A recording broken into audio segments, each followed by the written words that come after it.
So I mentioned that I'm more stressed out today than I have in the past couple of days. Come on, AZREN. And I thought this was a good time to mention something, which is that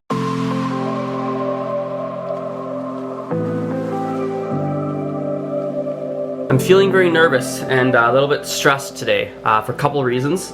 Reason number one is I am spending more money this week on marketing than I have in the past, and it's not a crazy amount where it's like I'm gonna go broke. Like, it's nowhere near that. It's more than affordable. But still, it's just like spending more money than I'm used to. It's testing something new. It's spending money in different ways on marketing that I haven't done in the past, and because it's something that's new to me, it's very scary. So it's kind of causing a little bit of stress.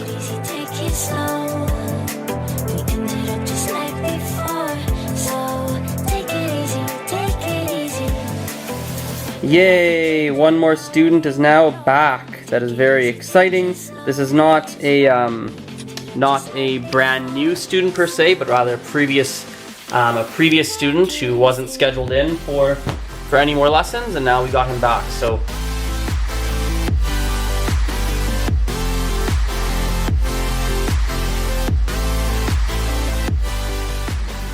for example, right, every single language and every single, come on, AZREN.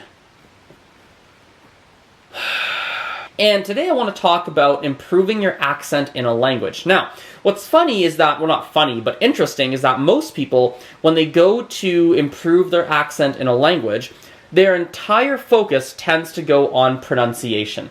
And let me start here. That is probably the best first place you should go. Like, most of the time when you have an accent, one of the major factors, if not the only major factor, will be that you're not able to pronounce every single sound like a native would in that language. However, that's not the only thing that really matters. There's actually more to it than just that. Hey, oh, what the heck is happening? Hey, come on. Hey, Snapchat peeps, take a screen cap of this. This game is phenomenal to play and practice essentially really any language you are learning. Hey, Snapchat peeps, take a screen cap of this. This game is phenomenal to play and practice essentially really any language you are learning. Even if you don't know someone in your city who's learning the language you are learning, you can find an online language exchange partner and adapt that game for the online exchange. Holy man, so crazy coincidences. Number one, my grandparents actually speak Swahili.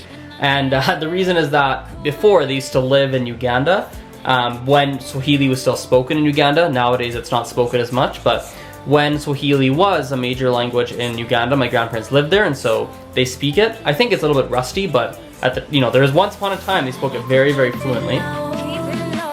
Take it easy, take it slow. Ended up just like before. So take it easy.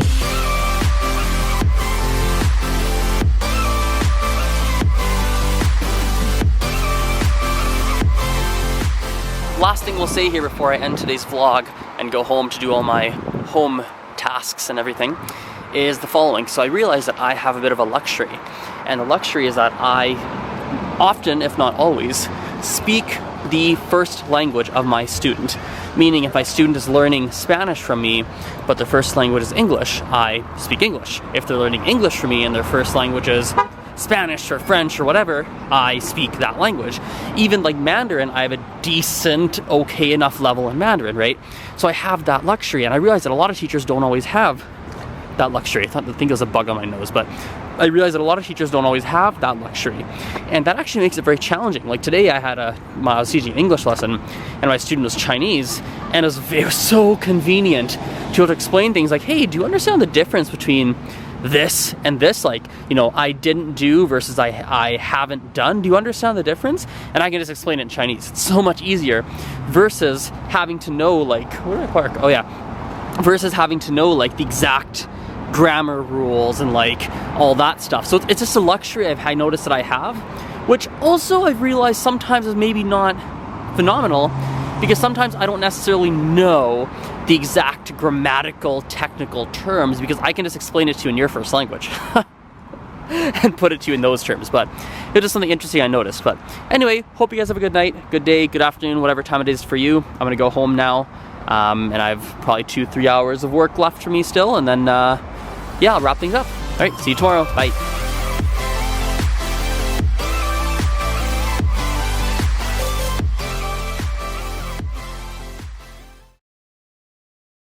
So I mentioned that I'm more stressed out today than I have in the past couple of days, and I thought this was a good time to mention something, which is that it's funny that for me, when I keep my stress levels in check, which I'm pretty freaking good at actually, I'm pretty good at keeping my stress level under control, and like generally speaking, like I'm a pretty happy dude, like things are good, right? And I think that's just the point. Things are really good. Like I'm very, very lucky that like it sounds so cliche, and I know how this sounds, but I'm super lucky to live in Canada. Like I don't have any serious family issues. Like I haven't gone through any major traumas in my life. Like I've had a good life, and that's just essentially, I guess, pure, for the most part, a lot of pure luck. Like luck of having good parenting, luck of having a good family, luck of being born in Canada, luck of like etc, right? But it's kind of like when I am stressed, the biggest thing that keeps me in check is just that, like how good things really are in my life, even if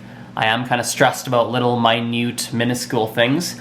Like overall, that's usually what keeps me in check. When you start to put things into perspective and to go like, you know, if my sister, this is very morbid and dark, but if my sister were to die right now or whatever it is, like all the things I'm stressed about would not mean anything. Like it's not really that important. So, which is generally why I feel like I'm pretty freaking happy, because it's like you live in Disneyland and you're complaining about a broken ride, and it's like, really?